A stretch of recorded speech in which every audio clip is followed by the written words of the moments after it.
Banned touchdown celebrations in the NFL. In the past, the NFL has had a reputation for raining on the fun when it comes to touchdown celebrations. In this video, we are going to take a look at some of the favorites that are now forbidden. Before we get into specific touchdown celebrations, let's take a look at what the rulebook says. Illegal celebrations. Explicit suggestive acts. No longer will cautious parents have to cover their children's eyes, as explicitly suggestive acts are one kind of celebration that has earned a place on the do not list. Twerking is a no-no, and doing only 2 pumps instead of 3, like Hingle McCringleberry, probably won't fly either. Tampa Bay Buccaneers' Gerald McCoy argues that it is the face that really sells the sexuality of the dance, and can be the difference between a 15-yard penalty and strutting his stuff. In general, though, any dancing with the hips is going to be borderline. Violent imagery.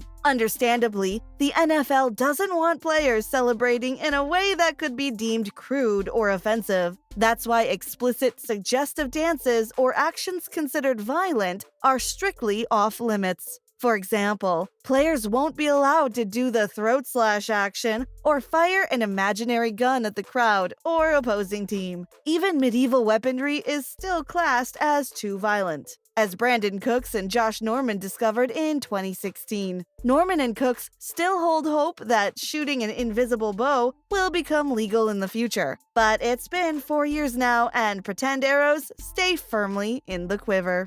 Dunking through the goalposts. So, what was once one of the most famous NFL celebrations is now on the ban list. This isn't to hate on basketball, and in fact has a very good reason to be banned. In 2013, Jimmy Graham dunked in the Georgia Dome and left the goalpost crooked at one end zone. Of course, the problem with this is clear, as it could make an advantage or disadvantage for players. On that occasion, the goalpost was leveled up, but the league were understandably annoyed, leading to the end of the NFL's version of a slam dunk contest. Famous celebration bans. Antonio Brown. Antonio Brown of the Steelers was once flagged for a explicitly suggestive twerk at the end zone. The celebration cost him around $10,000. Johnny Morton. Former NFL wide receiver Johnny Morton may have had his best professional football days with the Detroit Lions, but one of his most memorable moments came while playing for the Kansas City Chiefs. Morton busted out one of his go-to dance moves, the worm, after scoring a touchdown against the Cleveland Browns, earning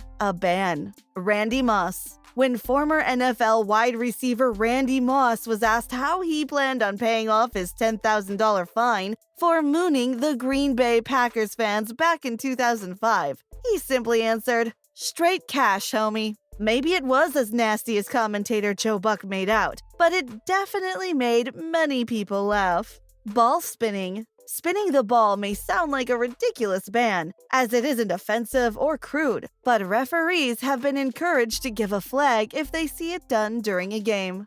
Gronk.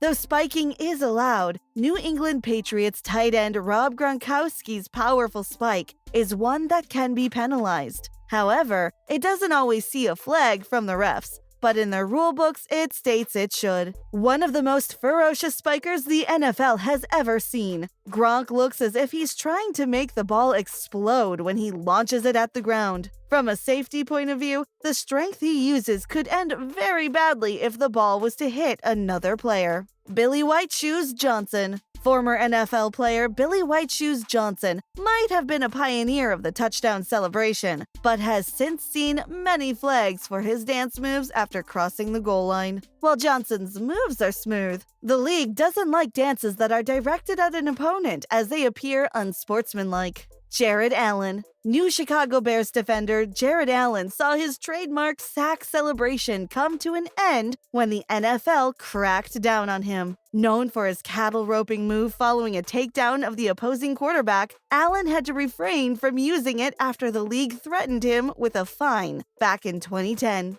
Trent Richardson. The Colts running back Trent Richardson may be allowed to salute the fans, but the NFL has made it clear that it shouldn't be done while scoring, nor directed at other players as a way of provoking them. Legal celebrations. group celebrations. So we have heard about what is not allowed, but what are the legal celebrations? While excessive celebrations are not allowed, such as the players breaking out into a choreographed number from Cats, it is now okay for players to join up with teammates and celebrate together. Technically, the NFL made premeditated or choreographed celebrations illegal in 1984, but it was never enforced until a crackdown in 2004. In the 2 decades before 2004, there were famous group celebrations like the St. Louis Rams' Bob and Weave during the team's greatest show on turf years. In 2016, Devin Funchess hopped in on Kelvin Benjamin's touchdown dance against the San Francisco 49ers and earned the team a 15-yard penalty. Lucky for them, they won't have to worry about such eye-watering penalties again, as in 2017, it was ruled okay to do. They can even get the offensive linemen involved if they want. I'm sure the boys will be practicing in front of a mirror during the offseason, perfecting their moves.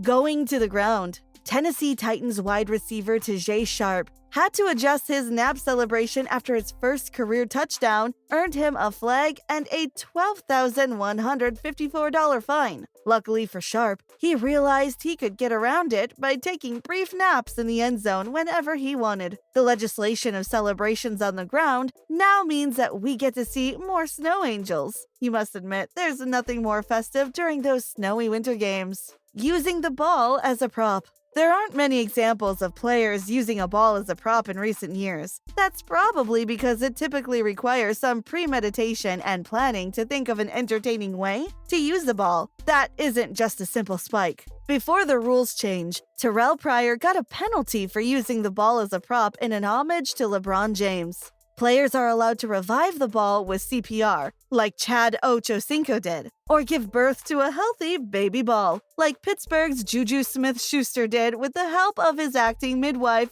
James Conner. Now, just because the NFL players can use the ball for their celebrations, that doesn't mean they should go over the top, such as pulling a Sharpie out of their sock and use it to autograph the football like Terrell Owens did. This is due to the rule that you can't have anything concealed away on your body. The rule was adapted further when Joe Horn pulled out a hidden cell phone from the end zone padding and made a phone call. This stunt slapped him with a $30,000 fine, a bill I'm sure he was allowed to pay over the phone, as long as he wasn't in the middle of a game. So what do you think? Are some of these bans unreasonable? Or do the NFL have a point? We would love to hear what you have to say in the comments section below. If you enjoyed this video, please give it a thumbs up. If you would like to see more videos like this one, you can hit the subscribe button and ring the notification bell.